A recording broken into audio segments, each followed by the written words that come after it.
the president ground to have some celebration on this. It's almost 4 years to the day when he signed this in 2010, and there's only been one other day in this whole thing when the Supreme Court said it was constitutional that he could have celebrated. A little bit of dancing in the end zone. I think Republicans would be really smart.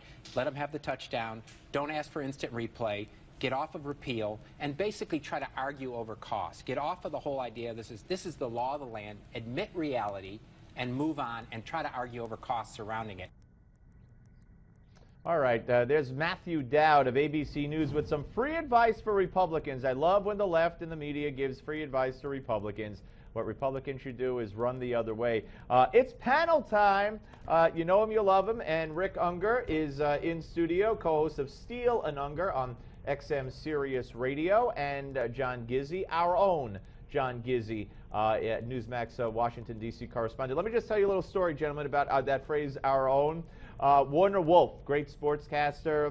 You may know him from his Washington days, John. I don't know, but I sure do. Here in New York and with Imus. Let's go to the videotape. And right. So he was on, after years at WABC, he was on WCBS TV here locally in New York. This is going back decades.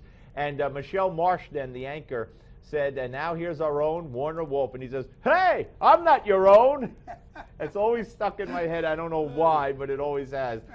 Anyway, John, this victory lap, the president took it yesterday. And, of course, now we have this report from the Rand Corporation that cites, and it's really common sense. He had 6 million people lose their health insurance because of Obamacare last year. So if they're telling us 7 million signed up, that's like a net gain if everybody paid of 1 million. And plus Rand says it's about 865,000 of people who are insured now, who were not insured before, who are paid up.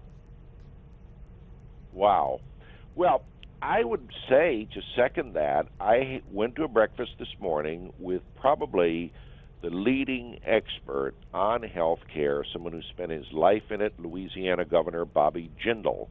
And he unveiled an alternative plan for health, which puts greater control in the hands of the individuals and in states. Now, regarding the 7.1 million sign-up that's called a victory by the White House, he noted they're claiming 40% of the signers up are younger people, the young invincibles they need to make the system work. The figure is closer to 25%.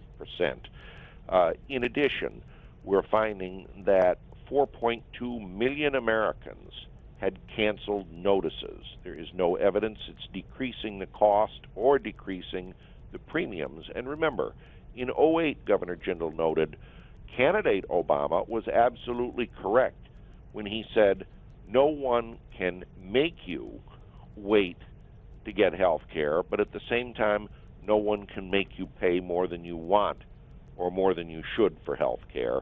And this system is doing both of what he criticized. Rick, I mean, this Rand Corporation, these numbers are pretty devastating. Well, if you get them correctly, look, are we going to do substance here or politics? I prefer to do substance. Oh, well, and skip the politics. Me. Whoa. Let's do a little substance. Yeah. First of all, so Rand is playing politics? Hang on. First of all, when we find out ultimately how many people were uninsured, and I don't think Rand's far off, by the way. I think there may be some discrepancy, and also the report does not include the last month where we saw the big numbers booming in. So we should probably wait. But let's remember this, guys. Let's remember that there are millions of people who are now on Medicaid that had no insurance before because of Medicaid expansion.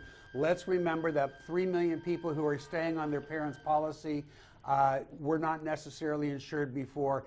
We can play the politics game, but I think at the end of the day, I've never bought in, by the way, to the 7 million number. I always thought it was a bunch of nonsense. It only happened because the CBO made this prediction. And by the way, it included those who would have to change over. That's not the victory. And the White House wants to pretend it is great. It was wrong for the opponents to make it this focal point. It's just a number. What's important is this. It got started. It got straightened out. It's going to be, like it or not, politicians of both sides. We are a number of years away from knowing how this is going to shake out. It may shake out badly, may shake out well. But you know, that opening clip that you had, and by the way, I think Matthew Dowd might be concerned to have you describe him as a liberal. I don't think he sees himself that way. His advice was really good. At the beginning of this debate, it wasn't all of the stuff that crept into it because it made the news cycle every day. The one fundamental thing, if you are against Obamacare, you should be arguing is whether the benefit is good enough for the cost. That was always your best argument. You got away from it. If you're smart, you'll get back to it, because that is the legitimate discussion. And there are good parts and there are bad parts on both sides.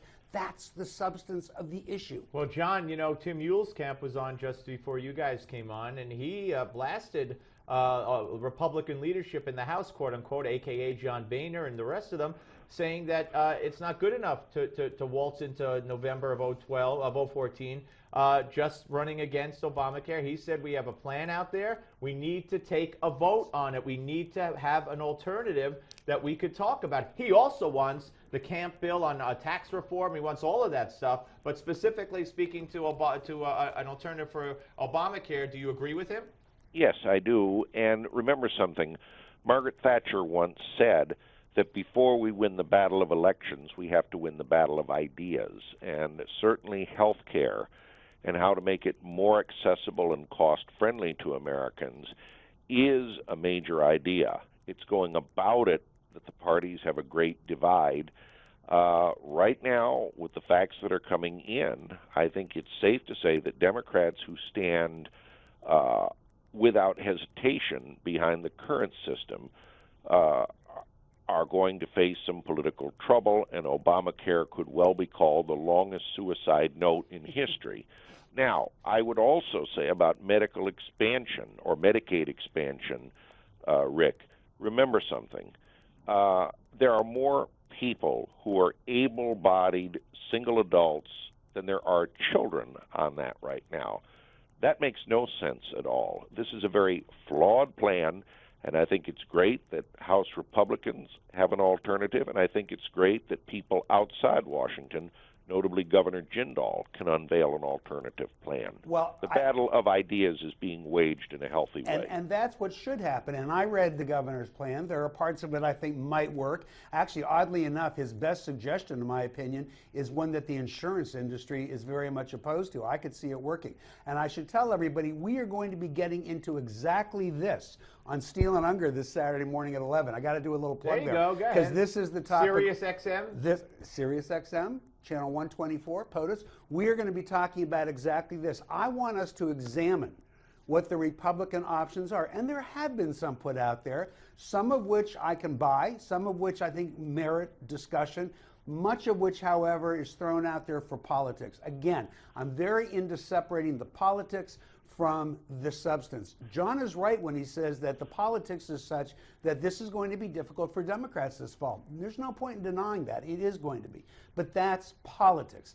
Substantively, and that's what we all need to look at, we have to have a better idea of what this law means to you and what the options are, and to understand that, and by the way, Joe Antos from AEI, which is a very conservative organization, as we all know, is going to be a guest on the show. He comes at this from the point of view that the law is not working anywhere near good enough, all of the problems that John would raise, but he acknowledges that it makes no sense to think that we're going to throw this out and start over. We've got to start by fixing what we have, and that's where the real suggestions have to come from. John, of course, we got about a minute left, but the president keeps saying, and he said it yesterday, I'm willing to work with anybody.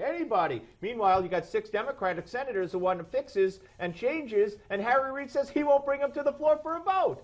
Exactly, and another point is that the president could have dodged a major blow if he had simply allowed the Upton Act, which uses his own words and is a very short piece of legislation saying, if you like your present health care bill, no one can take it away from you, your present health insurance.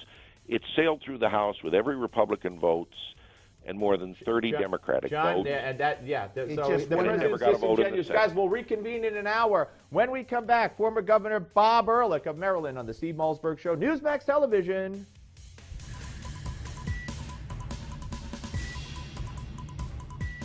We don't just talk about the news, we talk to those making news. This is the Steve Malzberg Show.